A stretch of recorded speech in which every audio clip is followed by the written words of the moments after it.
Alright, so we're reading Deathly Hallows, Part 1, right? Is that what we're reading? We're on the next chapter now. I didn't. I'm going to this new chapter. Chapter 23, Malfoy Manor. Ooh. It's going to be a good chapter. What do you think? What do you think so far? You can't not talk, son. You think it's going to be a good chapter? Say yes or no. Oh, man. Camera shy. Who would have thought Caleb Brennan was Caleb shy? Well, alright. Well, here goes Malfoy Manor, chapter 23. Harry looked around at the other two. Now more outlines in the darkness. He saw Hermione point her wand, not toward the outside, but into his face. There was a bang, a burst of white light, and he buckled in agony, unable to see. He could feel his face swelling rapidly under his hands as heavy footfalls surrounded him. Get up, vermin. Unknown hands dragged Harry roughly off the ground. Before he could stop them, someone had rummaged through his pockets and removed the blackthorn wand. Harry clutched at his excruciatingly painful face, which felt unrecognizable beneath his fingers, tight, swollen, and puffy, as though he had suffered some violent allergic reaction. His eyes had been reduced to slits through which he could barely see. His glasses fell off as he was bundled out of the tent. All he could make out were the blurred shapes of 4 or 5 people wrestling Ron and Hermione outside too. Get off her, Ron shouted. There was the unmistakable sound of knuckles hitting flesh. Ron grunted in pain and Hermione screamed, "No, leave him alone, leave him alone. Your boyfriend's going to have worse than that done to him if he's on the list," said the horribly familiar rasping voice. "Delicious girl. What a treat. I do enjoy the softness of the skin." Harry's stomach turned over. He knew who this was. Fenrir Greyback, the werewolf who was permitted to wear Death Eater robes in return for his hired savagery. "Search the tent," said another voice. Harry was thrown face down into the ground, and Thud told him that Ron had been cast down beside him. They could hear footsteps and crashes. The men were pushing over chairs inside the tent as they searched. "Now let's see who we've got," said Greyback's floating voice from overhead. And Harry was rolled over onto his back. A beam of wild light fell onto his face, and Greyback laughed. "I'll be needing butterbeer to wash this one down. What happened to you, ugly?" Harry did not answer immediately. "I said," repeated Greyback, and Harry received a blow to the diaphragm that made him double over in pain. "What happened to you?" "Stung," Harry muttered. "Been stung." "Yeah, looks like it," said a second voice. "What's your name?" snarled Greyback. "Dudley," said Harry. "And your first name?" Vernon Dudley." "Check the list, Greybeard," said Greybeard. Harry heard him move sideways to look down at Ron instead. "What about you, Ginger?" "Stan Shunpike," said Ron. Like heck you are," said the man called Scabier. "We know Stan Shunpike's he's put a bit of work our way." There was another thud. "Barty," said Ron, and Harry could tell that his mouth was full of blood. "Barty Weasley." "A Weasley," rasped Greyback. "So you're related to blood traders, even if you're not a mudblood. And lastly, your pretty little friend." The relish in his voice made Harry's flesh crawl. "Easy, Greyback," said Scabier, over the jeering of the others. "Oh, I'm not going to bite just yet. We'll see if she's a bit quicker at remembering her name than Barney." "Who are you, girlie?" "Penelope Clearwater," said Hermione. She sounded terrified but convincing. "What's your blood status?" "Half-blood," said Hermione. "Easy enough to check," said Scabier, "but the old lot of them look like they could still be Hogwarts age." We've left," said Ron. "Left, have you, Ginger?" said Scabier. "And you decided to go camping, and you thought, just for a laugh, you'd use the Dark Lord's name?" "Not a laugh," said Ron. "A giddin' accident." There was more jeering laughter. You know who used to like using the Dark Lord's name?" Weasley growled. "Greyback, the Order of the Phoenix. Mean anything to you?" "No. Well, they don't show the Dark Lord proper respect, so the name's been tabooed. A few Order members have been tracked that way. We'll see. Find them up with the other 2 prisoners." Someone yanked Harry up by the hair, dragged him a short way, pushed him down into a sitting position, and started binding him back to back with the other people. Harry was still half blind, barely able to see anything through his puffed up eyes. When at last the man tying them had walked away, Harry whispered to the other prisoners, "Anyone still got a wand?" "No," said Ron and Hermione from either side of him. "This is all my fault. I said the name. I'm sorry." "Harry?" It was a new but familiar voice, and it came from directly behind Harry, from the person tied to Hermione's left. "Dean?" It is you. If they find out who they've got, they're snatchers. They're only looking for truants to sell for gold. Not a bad little haul for one night, Greyback was saying, as a pair of hobnailed boots marched close by Harry, and they heard more crashes from inside the tent. A mudblood, a runaway goblin, and 3 truants. You checked their names on the list yet, Skibber? He roared. Yeah, there's no Vernon Dudley on here, Greyback. Interesting, said Greyback. That's interesting. He crouched down beside Harry, who saw through the infinitesimal gap left between his swollen eyelids, a face covered in matted gray hair and whiskers, with pointed brown teeth and sores at the corner of his mouth. Greyback smelled, as he had done at the top of the tower where Dumbledore had died, of dirt, sweat, and blood. So you aren't wanted then, Vernon? Or are you on that list under a different name? What house were you in at Hogwarts? Slytherin, said Harry automatically. Funny how they all thinks we want to hear that, jeered Scabier out of the shadows. But none of them can tell us where the common room is. It's in the dungeon, said Harry clearly. You enter through the wall, it's full of skulls and stuff, and it's under the lake. So the light's all green. There was a short pause. Well, looks like we really have caught a little Slytherin, said Scabier. Good for you, Vernon, because there ain't a lot of mudblood Slytherins. Who's your father? He works at the ministry, Harry lied. He knew that his whole story would collapse with the smallest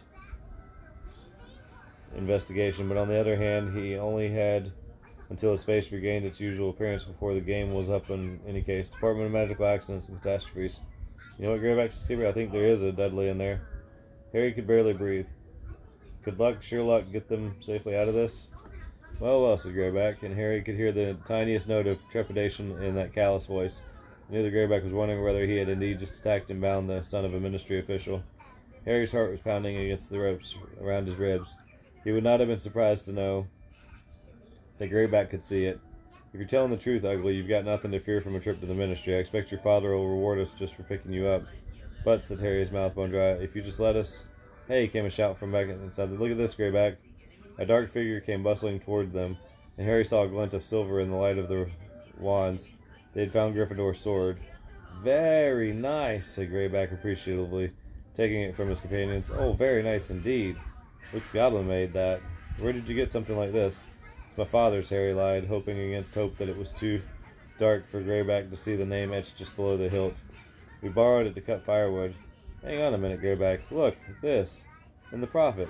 As Scabier said it, Harry's scar, which was stretched tight across his distended forehead, burned savagely. More clearly than he could make out anything around him, he saw a towering building, a grim fortress, jet black and forbidding. Voldemort's thoughts had suddenly become razor sharp again. He was gliding toward the gigantic building with a sense of calmly euphoric purpose. So close, so close. With a huge effort of will, Harry closed his mind to Voldemort's thoughts, pulling himself back to where he sat, tied to Ron, Hermione, Dean, and Griphook in the darkness, listening to Greyback and Scabier. Hermione Granger, Scabier was saying, the mudblood who was known for traveling with Harry Potter. Harry's scar burned in the silence, but he made a supreme effort to keep himself present, not to slip into Voldemort's mind. He heard the creak of Greyback's boots as he crouched down in front of Hermione. You know what, little girlie, this picture looks a heck of a lot like you. It isn't. It isn't me. Hermione's terrified squeak was as good as a confession. Known to be traveling with Harry Potter, repeated Greyback quietly.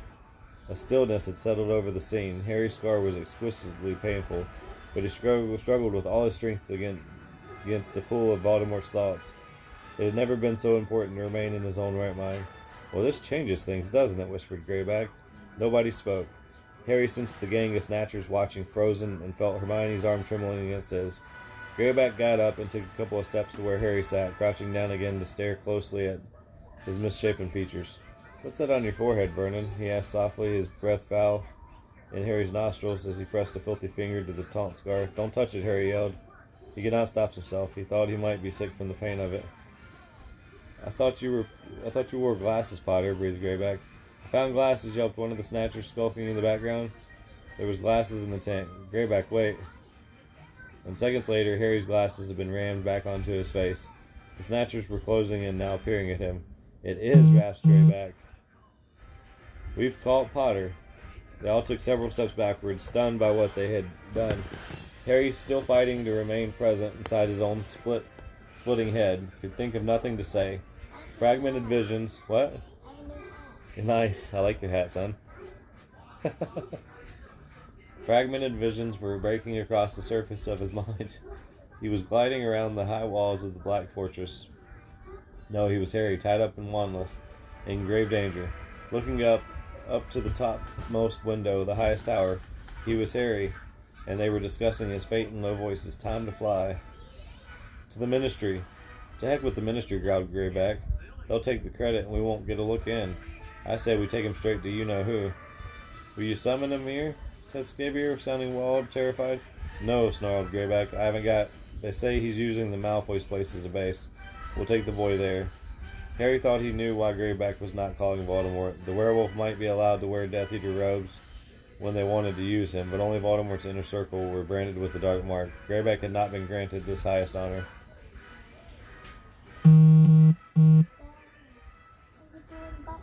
Harry's scar seared again, and he rose into the night, flying straight up to the window at the very top of the tower. Completely sure it's him, because if it ain't Greyback, we're dead.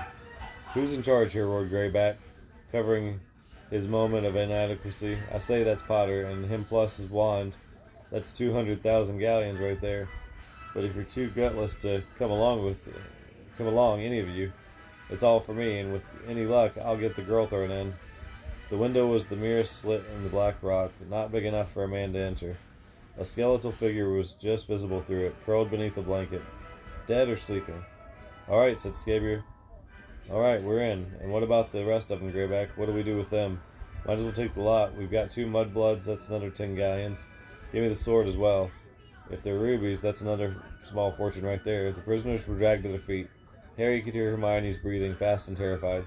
Grab hold and make it right. Make it tight. I'll do Potter, said Greyback, seizing a fistful of Harry's hair. Harry could feel his long yellow nails scratching his scalp. On 3. 1, 2, 3. They disapparated, pulling the prisoners with them. Harry struggled, trying to throw off Greyback's hand, but it was hopeless. Ron and Hermione were squeezed tightly against him on either side. He could not separate from the group, and as the breath was squeezed out of him, his scar seared more painfully still.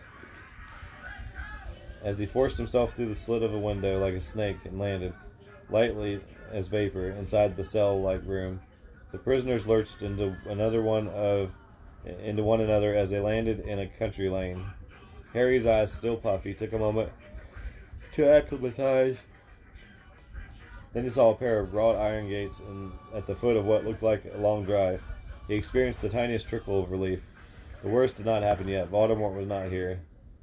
He was, Harry knew, for he was fighting to resist the vision in some strange fortress-like place at the top of the tower. How long it would take Voldemort to get to this place, once he knew that Harry was here, was another matter. One of the Snatchers strode to the gates and shook them. How do we get in? They're locked, Greyback. I can't. Blimey.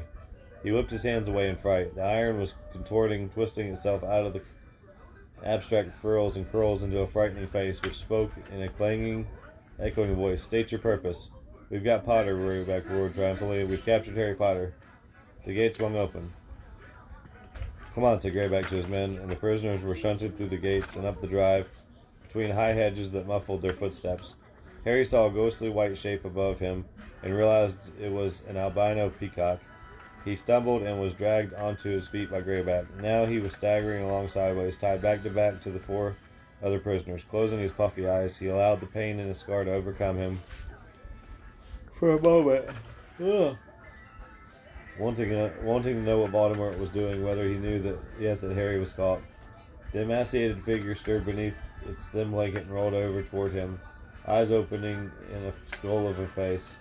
The frail man sat up, great sunken eyes fixed upon How him. did Dean get caught if he was on the radio? I don't know. He wasn't on the radio. He wasn't? No. I thought he was. No, Dean. They were talking about Dean on the radio. Oh. Upon Voldemort, and then he smiled. Most of his teeth were gone. So you have come. I thought you would one day. But your journey was pointless. I never had it. I didn't hear who smiled. What? I didn't hear who smiled.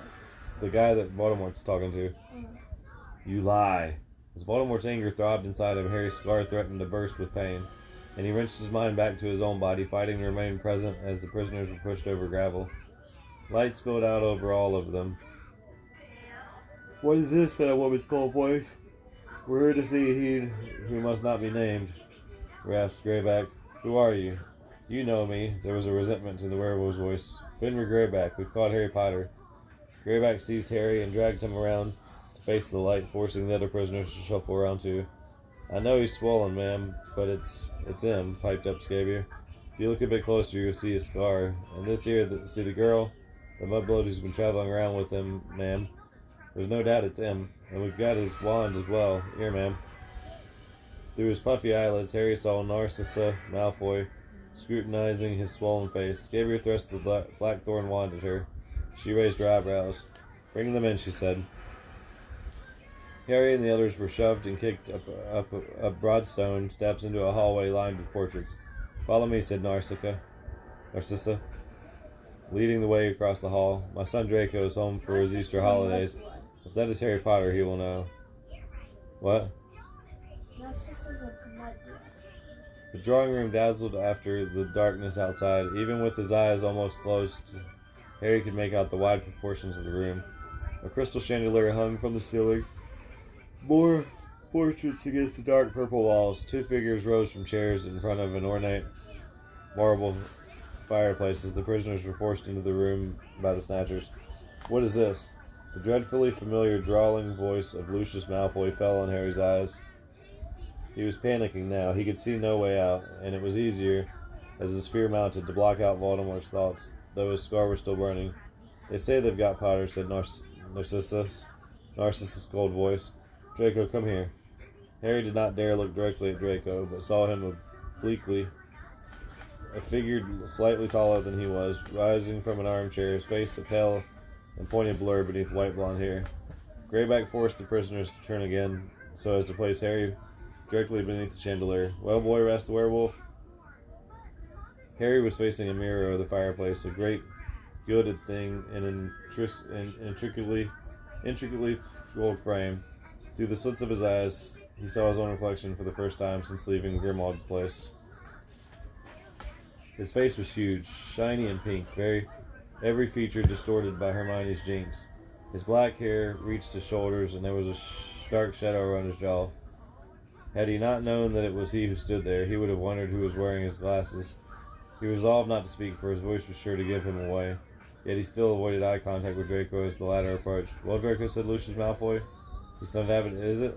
Is it Harry Potter? I can't be sure, said Draco. He was keeping his distance from Greyback and seemed as scared of looking at Harry as Harry was of looking at him. But look at him carefully. Look, come closer. Harry had never heard Lucius Malfoy so excited. Draco, if we are the ones who hand Potter over to the Dark Lord, everything will be forgiven. Now, we won't be forgetting who actually caught him, I hope, Mr. Malfoy, said Greyback menacingly. Of course not, said Lucius impatiently.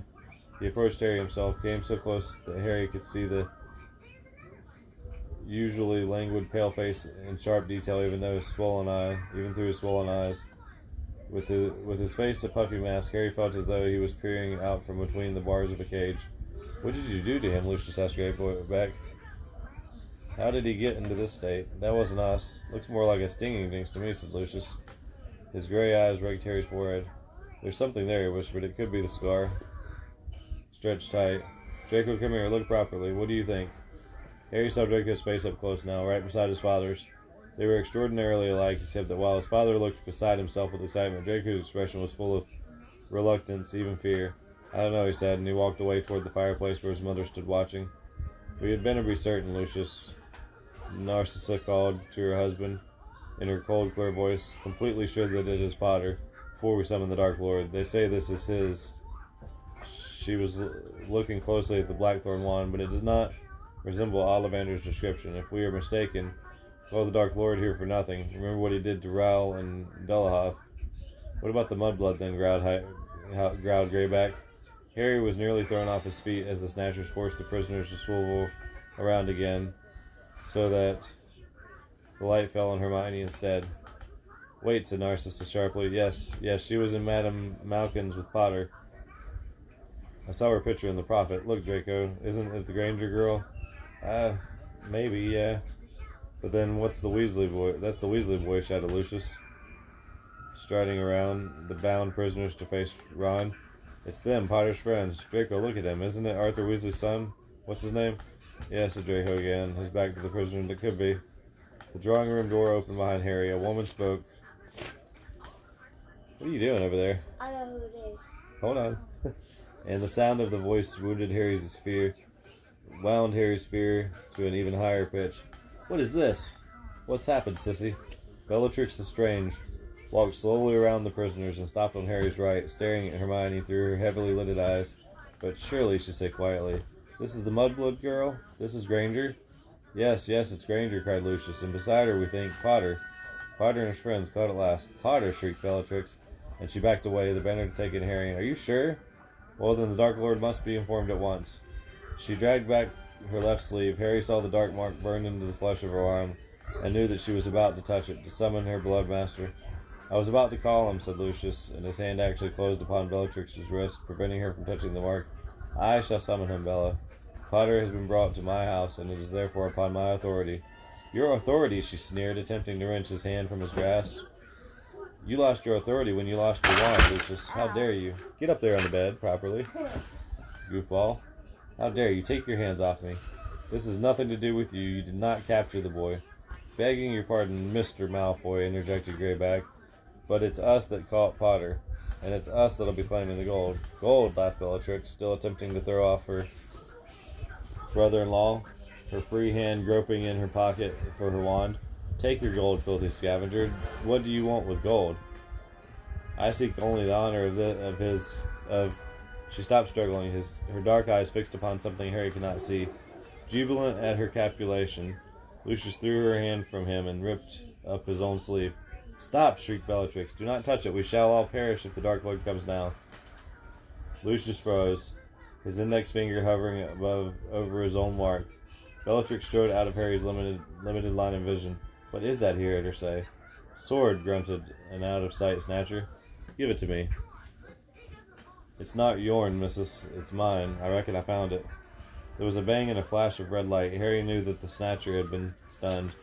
There was a roar of anger from his fellows. Scaber drew his wand. What do you think you're playing at, woman? Stupefy, she screamed. Stupefy. They were no match for her, even though there were 4 of them against 1 of her. She was a witch, as Harry knew, with prodigious skill and no conscience. They fell where they stood, all except Greyback, who had been forced into a kneeling position, his arms outstretched. Out of the corners of his eyes, Harry saw Bellatrix bearing down upon the werewolf, the sword of Gryffindor gripped tightly in her hand. Get over here and sit down, would you? Sorry. Son? Go sit down. I was wondering. Go sit down. 1.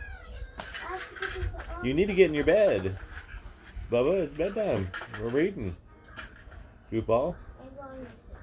Lay down, goofball. Where did you get the sword? She whispered to Greyback, as she pulled his wand out of his unresting grip.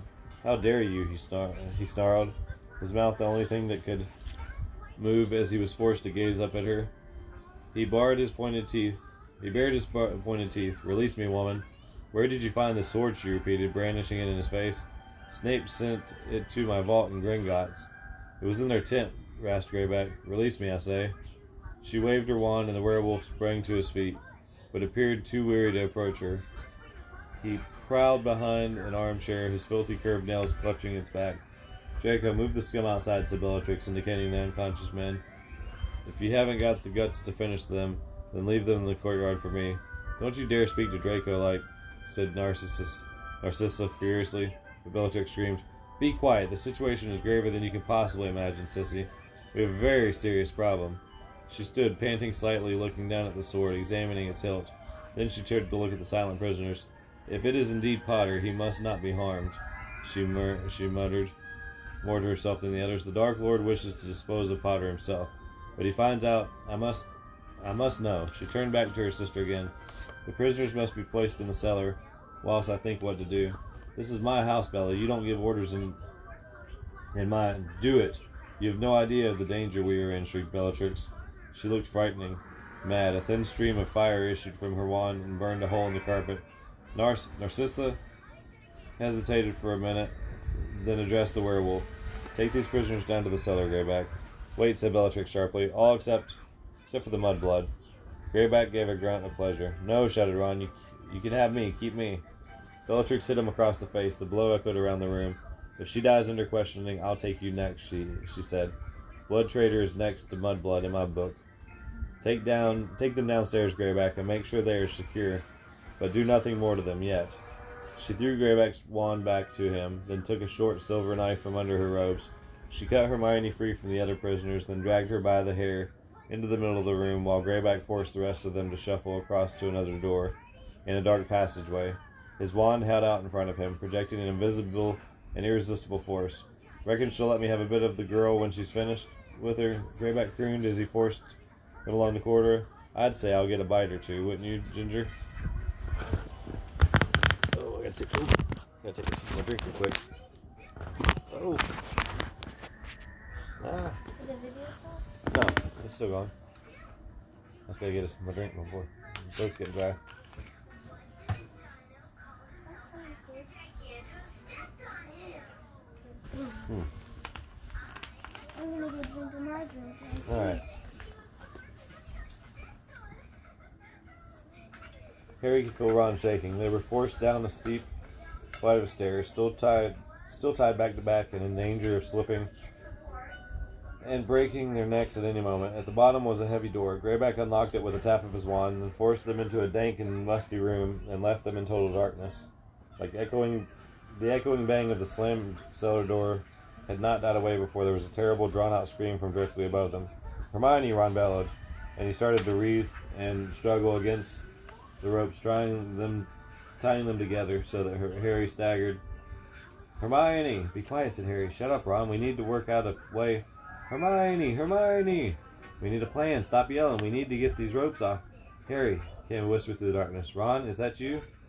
Ron stopped shouting. There was a sound of movement close by them, and Harry saw a shadow moving closer. Harry, Ron? Luna? Yes, it's me. Oh no, I didn't want you to be caught. Luna, can you help us get these ropes off? Said Harry. Oh yes, I expect so. There's an old nail we use if we need to break anything. Just a moment. Hermione screamed again from overhead, and they could hear Bellatrix screaming too, but her words were inaudible, for Ron shouted again, Hermione, Hermione! Mr. Ollivander, Harry could hear Luna saying. Mr. Ollivander, have you got the nail? If you just move over a little bit, I think it was beside the water jug. She was back within seconds. You'll need to stay still, she said. Harry could feel her digging at the rope's tough fibers to work the knots free. From upstairs they heard Bellatrix's voice. I'm going to ask you again, where did you get this sword? Where? We found it, please, Hermione screamed again.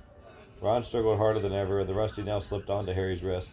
Ron, please stay still, Luna whispered. I can't see what I'm doing. My pocket, said Ron. In my pocket there's an illuminator, and it's full of light. A few seconds later there was a click, and the luminescent spheres that the illuminator had sucked from the lamps in the tent flew into the cellar. Unable to rejoin their sources, they simply hung there like tiny suns, flooding the underground room with light. Harry saw Luna, all eyes in her white face, and the motionless figure of Ollivander, the wandmaker, curled up on the floor in the corner. Craning around, he caught sight of their fellow prisoners, Dean and Griphook the Goblin, who seemed barely conscious, but standing by the ropes that bound him to the humans. Oh, that's much easier, thanks, Ron, said Luna, and she began hacking at the bindings again. Hello, Dean. From above came Bellatrix's voice. You are lying, filthy mudblood, and I know it. You have been inside my vault at Grimdot's. Tell me the truth. Tell me the truth. Another terrible scream. Hermione! Who else? What else did you take? What else have you got? Tell me the truth, or I swear I shall run you through with this knife. There! Harry felt the ropes fall away and turned, rubbing his wrists, to see Ron running around the cellar, looking up at the low ceiling, searching for a trapdoor. Dean, his face bruised and bloody, said thanks to Luna and stood there, shivering.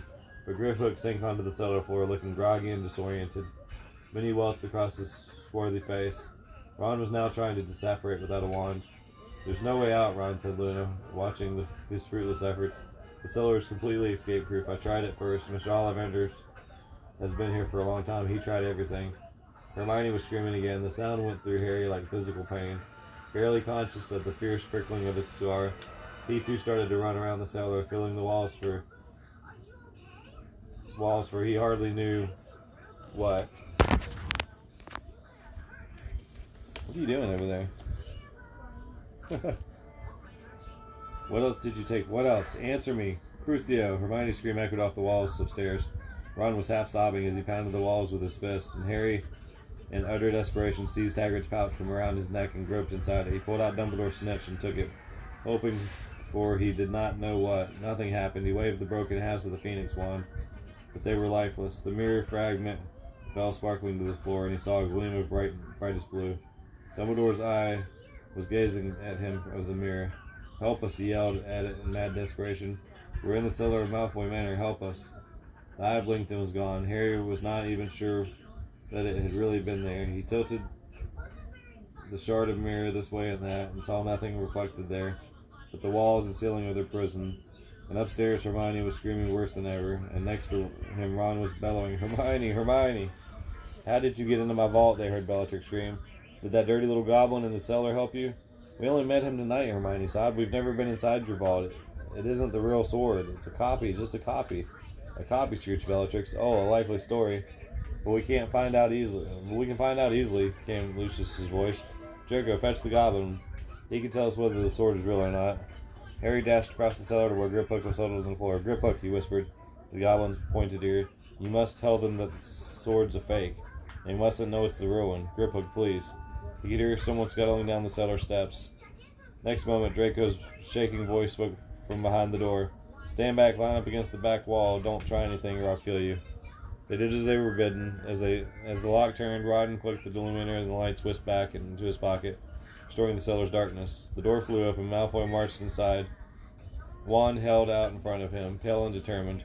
He seized the little goblin by the arm and backed out again, dragging Griphook with him. The door slammed shut, and at that moment a loud crack echoed inside the cellar.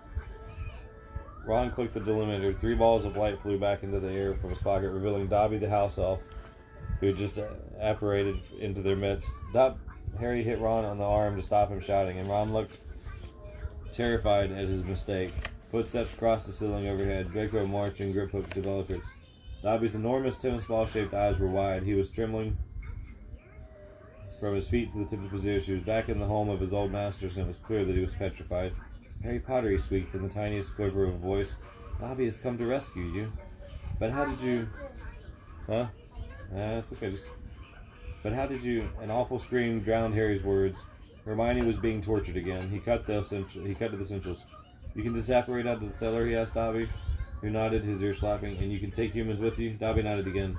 "Right, Dobby, I want you to grab Luna, Dean, and Mr. Ollivander and take them. Take them to..." "Phil and Fleur," said Ron. "Shell Cottage in the outskirts of Tinworth." The elf nodded for a third time. "And then come back," said Harry. "Can you do that, Dobby?" "Of course, Harry Potter," whispered the little elf. He hurried over to Mr. Ollivander and appeared to be barely conscious. He took one of the wandmaker's hands in his own, then held out the other to Luna and Dean, neither of whom moved. "Harry won't to help you," Luna whispered. "We can't leave you here," said Dean. "Go, both of you. We'll see you at Bill and Flora's." As Harry spoke, his scar burned worse than ever, and for a few seconds he looked down not upon the wandmaker, but on another man who was just as old, just as thin, but laughing scornfully. "Kill me, then, Voldemort. I welcome death, but my death will not bring you what you seek. There is so much you do not understand." He felt Voldemort's fury, but as Hermione screamed again, he shut it out, returning to the cellar and the horror of his own present. "Go," Harry beseeched Luna and Dean. "Go, we'll follow. Just go." They caught hold of the elf's outstretched fingers. There was another loud crack, and Dobby, Luna, Dean, and Ollivander vanished. What was that?" shouted Lucius Malfoy from over their heads. "Did you hear that? What was that noise in the cellar?" Harry and Ron stared at each other. "Draco." "No, call Wormtail. Make him go and check." Footsteps crossed the room overhead. Then there was silence. Harry knew that the people in the drawing room were listening for more noise from the cellar. "We're going to have to try and tackle him," he whispered to Ron. They had no choice. The moment anyone entered the room and saw the absence of 3 prisoners, they were lost. "Leave the lights on," Harry added, and as they heard someone descending the steps outside the door, they backed against the wall on either side of it. "Stand back," came Wormtail's voice. "Stand away from the door. I'm coming in." The door flew open. For a split second, Wormtail gazed into the apparently empty cell, ablaze with light from the 3 miniature suns floating in midair. Then Harry and Ron launched themselves upon him.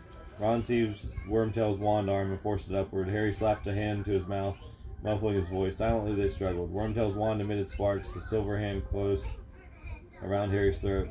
"What is it, Wormtail?" called Lucius Malfoy from above. "Nothing," Ron called back in a passable imitation of Wormtail's wheezy voice. "All fine." Harry could barely breathe. "You're going to kill me," Harry choked, attempting to prise off the metal fingers. "After I saved your life, you owe me, Wormtail." The silver fingers slackened. Harry had not expected it. He wrenched himself free, astonished, keeping his hand over Wormtail's mouth. He saw the rat-like man's small, watery eyes widen with fear and surprise. He seemed just as shocked as Harry at what his hand had done, at the tiny, merciful impulse it had betrayed, and he continued to struggle more powerfully, as though to undo that moment of weakness. "And we'll have that," whispered Ron, tugging Wormtail's wand from his other hand. Wandless, helpless, Pettigrew's pupils dilated in terror. His eyes had slid from Harry's face to something else. His own silver fingers were moving inexplorably towards his own throat. "No!" Without pausing to think, Harry tried to drag back the hand, but there was no stopping it. The silver tool that Voldemort had given his most cowardly servant had turned upon its disarmed and useless owner. Pettigrew was reaping his reward for his hesitation, his moment of pity. He was being strangled before their eyes. "No!" Ron released. Yeah, well, his hand's got a curse on it, but from Voldemort, he's got that metal hand. Remember, where he got his hand cut off, and but part of the thing was Voldemort had a curse on it, so that if he ever showed mercy on somebody like that, then it would kill him. Then he's choking himself. Ron had released Wormtail too, and together he and Harry tried to pull the crushing metal fingers from around Wormtail's throat, but it was no use. Pettigrew was turning blue. "Relatio," said Ron, pointing the wand at the silver hand, but nothing happened. Pettigrew dropped to his knees, and at the same moment, Hermione gave a dreadful scream from overhead. Wormtail's eyes rolled upward in his purple face. He gave a last twitch and was still. Harry and Ron looked at each other, then leaving Wormtail's body on the floor behind them, ran up the stairs and back into the shadowy passageway leading to the drawing room. Cautiously, they crept along it until they reached the drawing room door, which was ajar. Now they had a clear view of Bellatrix looking down at Griphook, who was holding Gryffindor's sword in his long-fingered hands. Hermione was lying at Bellatrix's feet. She was barely stirring. "Well, Bellatrix," said to Griphook, "is it the true sword?" Harry waited, holding his breath, fighting against the prickling of his scar. "No," said Griphook, "it's a fake." "Are you sure?" panted Bellatrix. "Quite sure." "Yes," said the goblin. Relief broke across her face. All tension drained from it. "Good," she said. With a casual flick of her wand, she lashed another deep cut into the goblin's face, and he dropped with a yell at her feet. She kicked him aside. "And now," she said, in a voice that burst with triumph, "we call the Dark Lord." And she pushed back her sleeve and touched her forefinger to the dark mark. At once, Harry's scar felt as though it had been split open again. His true surroundings vanished. He was Voldemort, and the skeletal wizard before him was laughing toothlessly at him. He was enraged at the summons he felt. He had warned them. He had told them to summon him for nothing less than Potter, if they were mistaken. "Kill me, then," demanded the old man. "You will not win. You cannot win. That wand will never, ever be yours." And Voldemort's fury broke. A burst of green light filled the prison room, and the frail old body was lifted from its hard bed and then fell back lifeless, and Voldemort returned to the window, his wrath barely controllable. They would suffer his retribution if they had no good reason for calling him back. "And I think," said Bellatrix's voice, "we can dispose of the mudblood. Greyback, take her if you want her." "No!" Ron had burst into the drawing room. Bellatrix looked around, shocked. She turned her wand to face Ron instead. "Expelliarmus," he roared, pointing Wormtail's wand at Bellatrix, and hers flew into the air and was caught by Harry, who had sprinted after Ron. Lucius, Narcissa, Draco, and Greyback wheeled about.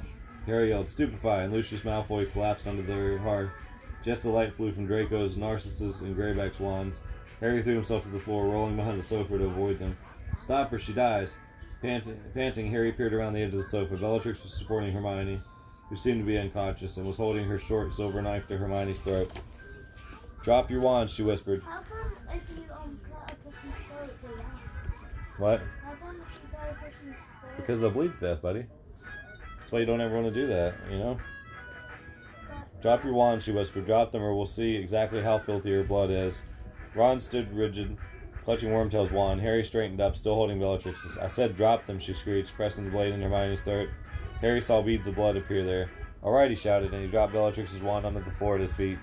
Ron did the same with Wormtail's. Both raised their hands to shoulder height. "Good," she lured. "Draco, pick them up. The Dark Lord is coming. Harry Potter, your death approaches." Harry knew it. His scar was bursting with the pain of it, and he could feel Voldemort flying through the sky from far away over a dark and stormy sea, and soon he would be close enough to apparate to them, and Harry could see no way out. "Now," said Bellatrix softly as Draco hurried back to her with the wands. "Sissy, I think we ought to tie these little heroes up again, while Greyback takes care of Miss Mudblood. I'm sure the Dark Lord will not begrudge you the girl. Greyback, after what you have done tonight." At the last word, there was a peculiar grinding noise from above. All of them looked upward in time to see the crystal chandelier tremble.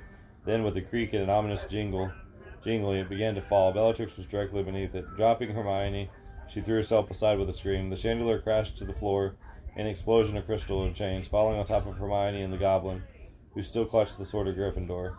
Glittering shards of crystal flew in all directions. Draco doubled over, his hands covering his bloody face. As Ron ran to pull Hermione out of the wreckage, Harry took his chance. He leapt over an armchair and wrested the 3 wands from Draco's grip, pointed all of them at Greyback and yelled, "Stupefy!" The werewolf was lifted off his feet by the triple spell, flew up to the ceiling, and then smashed to the ground.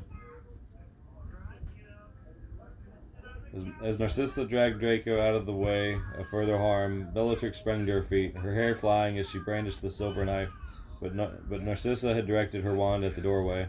"Dobby!" she screamed, and even Bellatrix rose. You dropped the chandelier." The tiny elf trotted into the room, his shaking finger pointing at his old mistress. "You must not hurt Harry Potter," he squeaked. "Kill him, sissy!" shrieked Bellatrix. But there was another loud crack, and Narcissa's wand too flew into the air and landed on the other side of the room. "You dirty little monkey!" bawled Bellatrix. "How dare you take a witch's wand? How dare you defy your masters?" "Dobby has no master," squealed the elf. "Dobby is a free elf, and Dobby has come to save Harry Potter and his friends." Harry's scar was blinding him with pain. Dimly he knew that they had seconds before Voldemort was with them. "Ron, catch and go," he yelled, I just need my moments of saying. throwing one of the wands to him. Then he bent down to tug Griphook up from under the chandelier, hoisting the groaning goblin. Be quiet, have a moment of silence for Dobby. He's not dead yet. Who still clung to the sword over one shoulder. Harry seized Dobby's hand and spun on the spot to disapparate. As he turned into darkness, he caught one last view of the drawing room, of the pale, frozen figures of Narcissa and Draco, of the streak of red that was Ron's hair, and a blur of flying silver as Bellatrix's knife flew across the room at the place where he was vanishing. Bill and Flores, Shell Cottage. Bill and Flores. He had disapparated into the unknown. All he could do was repeat the name of the destination and hope that it would suffice to take him there. The pain in his forehead pierced him, and the weight of the goblin bore down upon him. He could feel the blade of Gryffindor's sword bumping against his back. Dobby's hand jerked in his. He wondered whether the elf was trying to take charge, to pull them in the right direction. He tried by squeezing the fingers to indicate that was fine with him. And then they hit solid earth and smelled salty air. Harry fell to his knees, relinquished Dobby's hand, and attempted to lower Griphook gently to the ground. "Are you all right?" he said, as the goblin stirred, but Griphook merely whimpered.